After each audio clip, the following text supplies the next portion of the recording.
এইভাবে করে যদি ওনারা ইলেকশনটা করতে যান তাহলে তো এটা ইলেকশন হলো না, এটা তো সিলেকশন হয়ে যাচ্ছে। এই নোংরামিটা আমাদের করার দরকার নেই। আমি সবসময় একটা কথা বললাম, ক্রিকেট ইজ ফর অল। কয়েকদিন আগে আমার সাথে স্পোর্টস অ্যাডভাইজার, ওনার সাথে দেখা হয়েছিল। তো তখন তাকে আমি একটা কথা বলেছিলাম যে ভাইয়া, আমি কোনো কিছু আপনার থেকে চাই না, আমি একটা জিনিসই চাই, যেটা হলো একটা ফেয়ার ইলেকশন হোক। আমি এর চেয়ে বেশি তার কাছে কোনো কিছু দাবিও করি নেই, চাইও নেই। বাট তারপরের থেকে যে জিনিসগুলো দেখা শুরু করলাম বা আমরা যা দেখছি জেলা বিভাগে যা হচ্ছে, ইভেন ক্লাবে যা হচ্ছে, এটা অ্যাকচুয়ালি সঠিক, মানে জিনিসটা ঠিক হচ্ছে না। আমার কাছে মনে হয় এখানে ট্রিমেন্ডাস অ্যামাউন্ট অফ ইন্টারফারেন্স হচ্ছে গভর্নমেন্টের বিভিন্ন জায়গার থেকে। তো এই সব কিছু দেখে চিন্তা করলাম যে একটা সময় যেটা অ্যাকচুয়ালি সবাইকে জানানোটা খুব দরকারি হয়ে গেছে। কিছু কিছু এমনও জিনিস ঘটেছে যেগুলো আমি আপনাকে প্রমাণসহ দিতে পারবো না, যেগুলো ভার্বালি করা হয়েছে। আবার ঠিক কিছু কিছু এমন জিনিস ঘটেছে যেটা আপনাদেরকে প্রমাণসহ দিয়ে দেওয়া হবে, আমি শিওর আপনারা কাগজে পেয়ে যাবেন। তো আমি শুরু করি। First, if I am not wrong, 6 সেপ্টেম্বরে ইলেকশন কমিশন গঠন করা হয়। এখন তারপরের থেকে যখনই আপনি ইলেকশন কমিশন গঠন করা হবে, যতটুকু আমার আইডিয়া বলে, এরপরে যে কমিউনিকেশন হবে এটা ইলেকশন কমিশনের করা উচিত। বাট আমি 17 তারিখের দিকে যাই, যখন ফার্স্ট একটা জিনিস বলা হলো যে 17 তারিখ will be the last date of submission of councillors, এটা হবে লাস্ট ডে। এটা হঠাৎ করে ডিরেক্টরদের গ্রুপে একটা মেসেজ আসলো, বিসিবি ডিরেক্টরদের গ্রুপে। আর আমি যখন বিসিবি ডিরেক্টরদের কথা বলছি, আমি ওই অথরিটি নিয়ে বলছি যে তাদের সাথে আমার কথা হয়েছে, তারা আমাকে কনফার্ম করেছেন এই বিষয়গুলো, আর ওই হিসাবেই কিন্তু আমি এই জিনিসটা বলছি। এটা না যে একটা আন্দাজি কথা আপনাদেরকে এখানে বলছি। 17 তারিখে হঠাৎ করে 16 তারিখ বা ওনাদেরকে জানানো হলো যে এই টাইমটা আমরা এক্সটেন্ড করব। এটা 17 থেকে আমরা 19 তারিখে নিয়ে যাওয়া হবে। সেকেন্ড, আবার 19 থেকে এটাকে 22 তারিখ পর্যন্ত নিয়ে যাওয়া হলো। প্রথমবার যখন এই টাইমটা এক্সটেন্ড করে, তখন তাদের যে ডিরেক্টর গ্রুপ আছে ওখানে যখন এই প্রস্তাবটা আসে, তখন ওখানে 3-4 জন ডিরেক্টর এটার সাথে একমত ছিলেন, দেখে জিনিসটা 19 তারিখে গেল।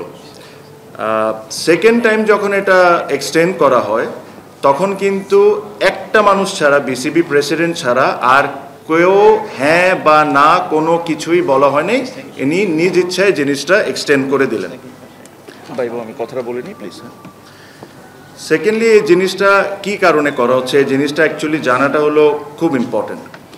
যখন এই প্রসেসটা শুরু হলো জেলা বিভাগে, নর্মালি আমরা যা জানি বিসিবি গঠনতন্ত্রতে যে জিনিসটা আছে, যারা যোগ্য স্পোর্টস রিলেটেড যারা, তাদেরকে ডিসি চাইলে কাউন্সিলরশিপ দিতে পারে।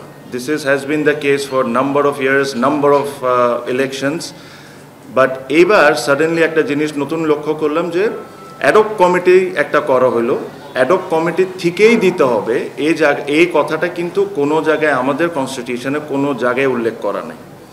এখন মজার বিষয়টা হলো, আপনারা কিছুদিন আগে নিজেরাও দেখেছেন, যখন যাকে ইচ্ছা অ্যাডক কমিটির থেকে সরায় দিয়ে অ্যাডক কমিটিতে ইনক্লুড করা।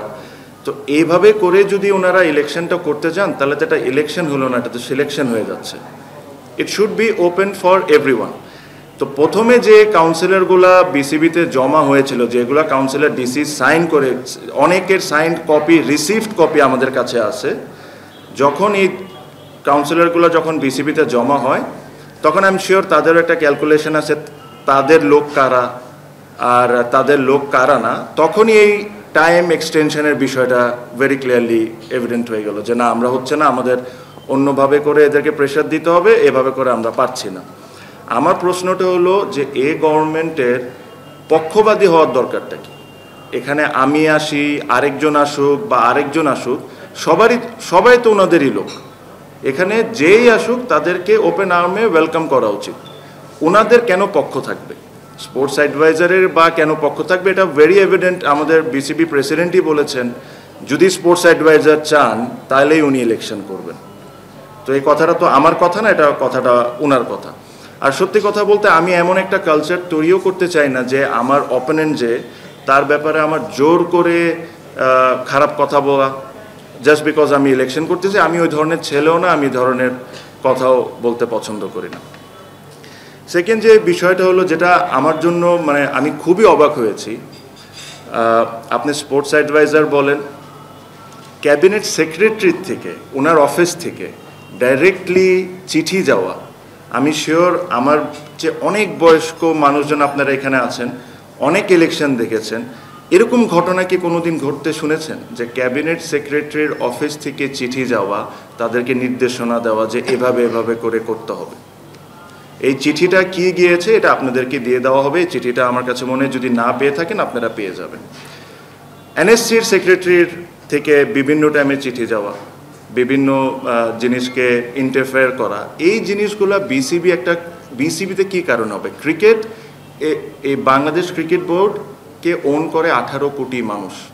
এখানে কেউ কিন্তু certain group, certain political party, certain this and that, they don't own BCB. BCB is owned by each and every citizen of this country. এখানে কি কারণে পক্ষপাতী হবে আর কি কারণে এখানে ইন্টারফারেন্স থাকবে গভর্নমেন্টের, এটা হলো আমার প্রশ্ন। এই গভর্নমেন্টটা যখন দায়িত্ব নেয়, এই গভর্নমেন্টের অনেক কিছু কাজের সাথে একটা অনেক বড় কাজ ছিল রিফর্ম করা বা একটা এক্সাম্পল সেট করে দেওয়া ভবিষ্যতে যারা আসবে তাদের জন্য। এখন যদি এক্সাম্পলটা এরকম হয়, এরকম ইন্টারফারেন্স করে, তাহলে এটা তো একটা কোয়েশ্চেনেবল জিনিস হয়ে যাচ্ছে।